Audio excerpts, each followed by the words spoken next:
Hi and welcome back. So today I'm going to cover a study about two specific drugs, one of which I take and one of which many people ask me, am I taking or am I going to start taking soon? So for centuries, humans have searched for ways to extend life.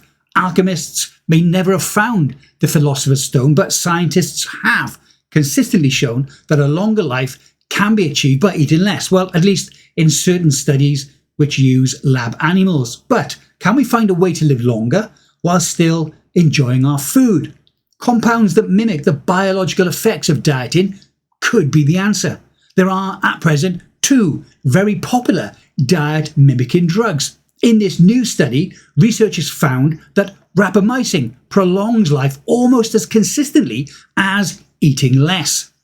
Rapamycin is a pharmaceutical compound that was originally discovered as a plant product. It was found in soil on Easter Island. Easter Island is known by the locals as Rapa Nui, and the Rapa part of rapamycin comes from the island's name, Rapa Nui. It's used primarily as an immunosuppressant and an mTOR inhibitor, mTOR standing for mechanistic target of rapamycin. Clinically, rapamycin is used to prevent organ transplant rejection, particularly in kidney transplants, due to its ability to suppress the immune response, whereas metformin, the other mimicking compound, did not show these particular benefits. Metformin is an oral medication primarily used to manage type 2 diabetes. It works by improving the body's response to insulin, whilst also reducing the amount of glucose that is produced by the liver. It also helps decrease the absorption of glucose from the gastrointestinal tract and enhances glucose uptake by the muscles.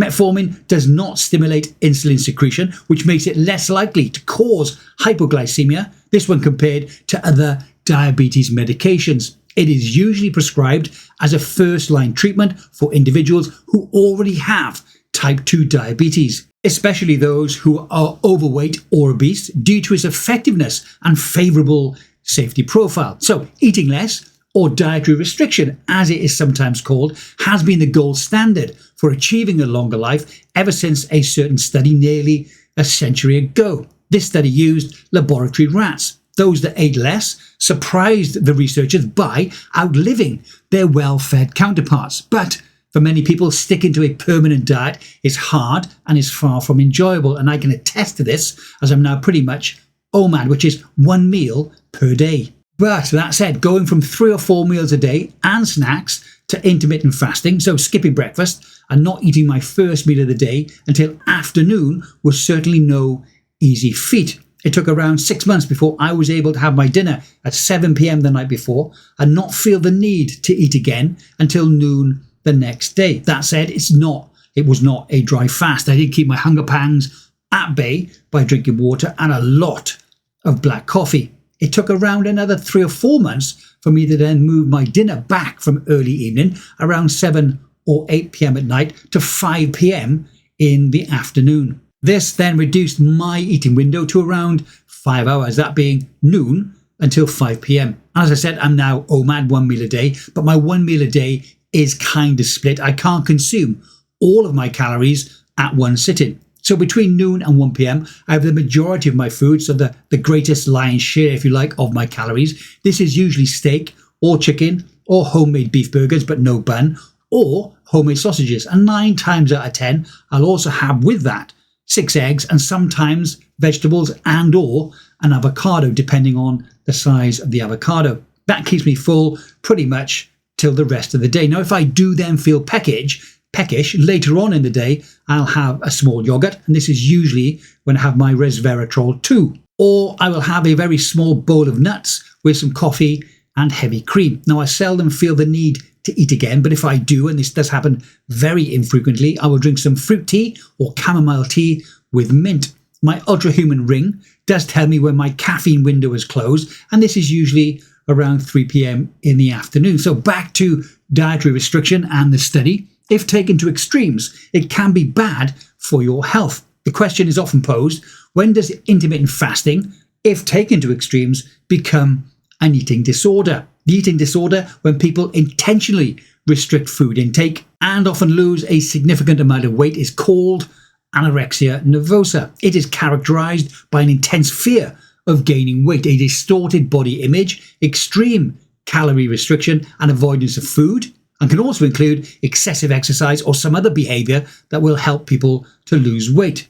Anorexia nervosa is a serious mental health condition and can be life-threatening if not treated correctly. So, back to the study. Why did these particular researchers choose this specific topic? Well, they wanted to know whether drugs that are dieting mimics could bring the same benefits of eating less without the unwanted side effects. So, to find out, the researchers pooled the results of many studies to see if there were any overall patterns. They carefully examined thousands of scientific papers and finally settled on 167 studies on 8 vertebrate species.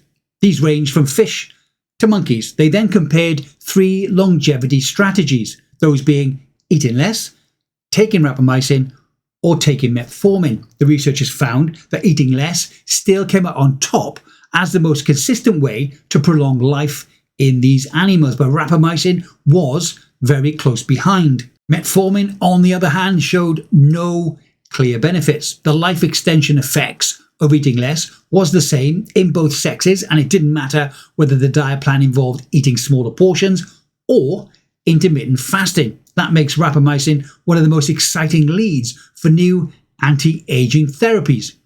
Or does it? If you follow Bryan Johnson, which I do, and his Blueprint project, you'll know that he did used to take rapamycin.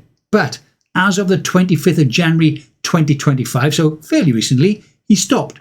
But why did he stop? Well, there are actually a number of different reasons. Now, like him or not, he is probably the most tested human in history, and to his credit, he does share nearly all of the information that he gets. He stopped taking rapamycin because the drawbacks, according to him, began to outweigh the potential longevity benefits. In a blog post on January the 25th, 2025, he explained that after nearly 5 years of experimenting with various dosing regimens of rapamycin, which included weekly, bi-weekly, and alternating protocols, he and his team concluded that continued use was causing him more harm than good. The key reasons were frequent skin and soft tissue infections, unfavorable lipid changes, namely elevated cholesterol and higher triglyceride levels, also reduced blood sugar and impaired glucose control, and a higher resting heart rate. Despite trying different doses, these side effects persisted, and his biomarkers also did not improve. Additionally, he referenced a recent preprint. It reported that rapamycin increased biological aging across multiple epigenetic clocks in humans. This raised concerns that it might actually accelerate rather than slow his aging. This data reflects his ongoing data-driven, personalized approach. He tracked his biomarkers and concluded that even with rapamycin's theoretical benefits, the practical impact on his health just was not justified. He checks his biological age using somewhere around 16 different clocks. 2 showed an increase in biological age, while 14 showed absolutely no change whatsoever. Now, there are those that say if it isn't a randomized, controlled, double-blind, placebo-controlled study, then it isn't really worth looking at all. Now, this type of trial is very expensive. At the time of posting this video, there is only one human trial that's still looking into rapamycin and aging. This is the Pearl study. It has 150 healthy adults who are aged between 50 and 85. It's got 3 dosing arms, a placebo, a 5 milligram a week group, and a 10 milligram a week group. They assess aging using the PhenoAge, the Grim Age clock, and also the epigenetic True Age clock. These are designed to reflect biological age and predict health span or mortality risk. As of yet, there have not been any statistically significant findings showing that rapamycin has slowed biological aging or has produced any age reversal effects. That conclusion being based on the results of epigenetic clocks or biological clocks that are used in the trial. So, as an anti-aging protocol, rapamycin doesn't seem to be returning any favourable results. Now, you may know that aging is not officially considered a disease. The World Health Organization, the WHO, lists aging under ICD-11 as a condition called aging-associated decline in intrinsic capacity, MG2A, but it is not classed as a disease. The FDA does not recognize aging as an indication that can be targeted by pharmaceuticals. This limits the approval of any anti-aging drugs. That is, unless they target specific diseases, for example, Alzheimer's, cancer, or osteoporosis. But aging is a risk factor behind many diseases, from cancer to dementia. If researchers can slow the underlying process, the benefits will be extra years of quality life and lower healthcare bills as the world's population continues to grow older. Gradual reductions in calorie intake can make a big difference in longevity in the long run. Back to the study. Encouraging early signs, but the research is still not quite there yet. However, there are some important points that we do need to consider. First, the researchers discovered considerable variation from experiment to experiment, with some studies even showing that eating less or taking rapamycin actually reduced lifespan. Also, most of the evidence does originate from mice and rats. Now, they have many of our genes, but they're clearly not exactly the same as us. Finally, rapamycin may have side effects such as repressing immunity and also, unfortunately, reproduction. Researchers are now investigating milder doses of rapamycin to see if they provide the advantages but without the side effects. The preliminary signs are actually quite encouraging. In the ongoing human rapamycin trial, volunteers given low, intermittent doses of rapamycin have experienced positive effects on the indicators of healthspan. For metformin, the human trial is still in progress, and the findings are expected to be out sometime in the next few years. For now, the researchers say nobody should run to their doctor asking for prescriptions of rapamycin because they think they want to live longer. But this drug, extracted from obscure soil bacteria, shows us that interfering with a single molecular pathway could be enough to mimic the benefits of eating less. They say that the challenge is now to use this discovery to produce therapies that make us healthier for longer without compromising our quality of life, or our taste, they say, for the occasional slice of chocolate cake. I'd like to know what you think.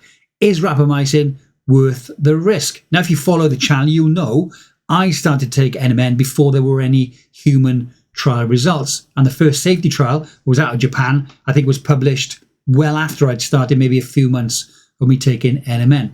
Now, I've also started to take metformin before I was classed as having type 2 diabetes. I, like David Sinclair, wanted to take it as a preventative, but it took a lot for me to convince my doctor in the Middle East to actually prescribe it for me. And then when the small dose that she did actually prescribe, which was 250 milligrams, didn't move my A1C, I took the decision to move it to 500 milligrams a day. That didn't make too much of a difference. I then took the decision to move it to 1 gram a day. Here in the Philippines, it's much easier to get a metformin prescription. Now, it's early days, but what do you think about rapamycin? Do you think it's got a future as an anti-aging drug?